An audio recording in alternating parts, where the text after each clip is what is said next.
Can someone please help me understand this? I'm trying to make sense of what he wrote, but I just can't. Through the tears and fear of losing him, I can't understand any of this. I want to go and check for myself what happened, but I'm too scared to take our young son with me. Please, help. This is his email. I can feel it preying on me.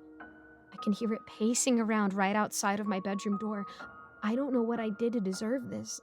I have so much to live for. My wife and child are back home.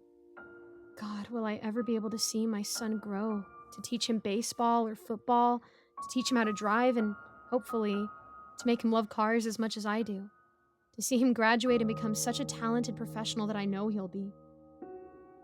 My dear Angela, I'm sorry I won't be there for you when you need me the most. I promised you that we would be together for eternity, and we will be. I will always be watching over you and Tom. I know you can somehow feel me and forgive me. Please, love our son for both of us. Move on with your life. Find yourself a new partner to cherish happy moments with, someone good for you and Tom. Good like I was never able to be. Hopefully you won't forget me, but if you do, that's okay. It won't change my feelings for you. I am sorry I never told you this, but how could I? Would you even be with me if you knew? Would you even believe me? Maybe, I don't know. But that's my burden to carry and mine only. I am a Farmore, and all of the rumors you heard about my family, all of those you shrugged and defended me from, they're all true. We, indeed, are one of the wealthiest families around, but that came with a price. Many years ago, my great-grandfather, living in misery and poverty, hunger, his children dying from it, he found a way out of it. In one of his jobs as a gardener, he went to a secluded mansion in the middle of the forest. There, he met someone he called his savior. A couple of months after working there, he struck gold. He never told his family how, but he somehow became filthy rich. But it changed him. He became a mean, cruel man. He would hire desperate immigrants, those who had no family around here, and would treat them like trash. He would constantly starve them, beat them, torture them. He had his little torture chamber hidden underground of his enormous land. So many people died there in horrific ways.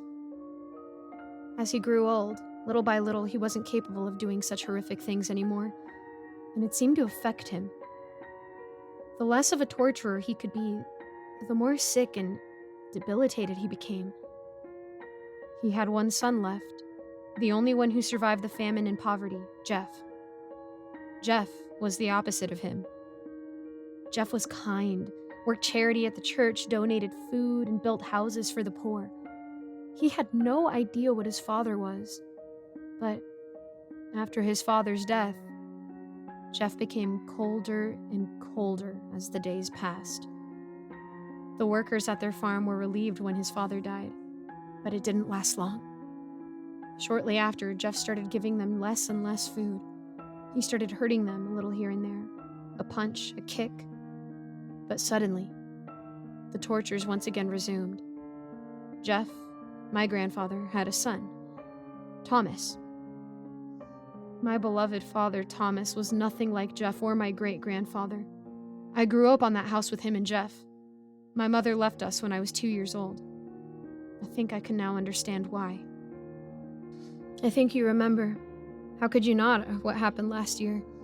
My dad, who was caring for my grandfather, offed himself. I couldn't understand why.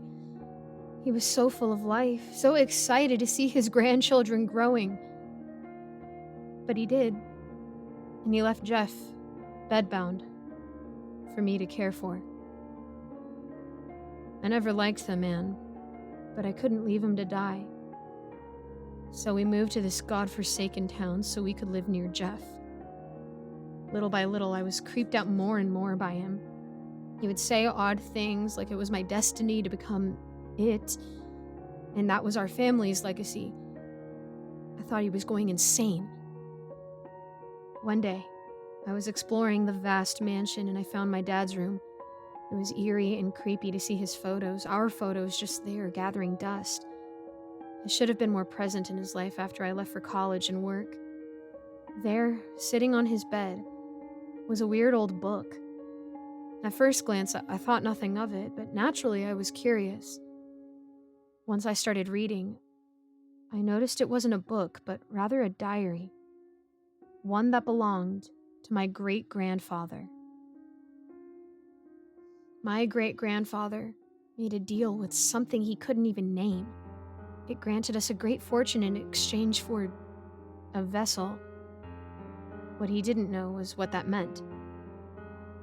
You see, when the vessel grows old and is incapable of causing suffering, it craves for a younger one. That's how Jeff became the monster he was, which I only found out reading this kind of diary. It looks like the creature keeps logs of all of his vessel's lives. At least, he did on my great-grandfather and Jeff's. In the last few pages, the handwriting was different. I recognized it as my father's. Slowly, he narrated how, after finding that, he would see odd things around the house, a shadow here and there, the book appearing in weird random places, but places where he was. In the kitchen cabinet when he was reaching for some food, on the bathroom sink when he went for a shower, on his closet, his dresser, and on and on. He would hear random sounds at night outside of his room, like someone was impatiently pacing right outside of his bed. He tried to open the door every night, but it was locked. The thing would never say anything, just pace around, but he knew what he wanted. That's why my dad did what he did, to end the curse. But it didn't end. It just delayed it. Right now, I can hear it pacing around, violently shaking the knob, pounding at the door. It must be very close to death. Jeff's death, I mean. And it needs my body, my mind, my vessel. But I know how to end this. At least I hope so, for the sake of our son. During the day, I soaked the whole house in gasoline. I locked my room and waited for the thing to come out. I know it can sense what I'm about to do, and that must be why it is also impatient and, dare I say, desperate. This is my last email to you, Angela. Please remember me not as a freak, but rather as your loving husband. Tell our best memories to our son so he can grow up knowing the best part of me. That's all I ask. I love you both.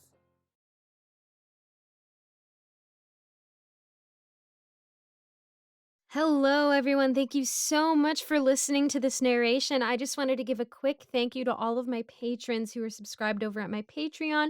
We have a great big thank you from me to you, Alonzo, Kozak, Icy Narrates, Jesse Hartley, Andreas Anderson London, and Geek Sanctuary. Thank you guys so much for supporting me. If you would like to support too, just check out the links in my description. And thank you again for listening. I hope to see you all in the next video. Bye-bye.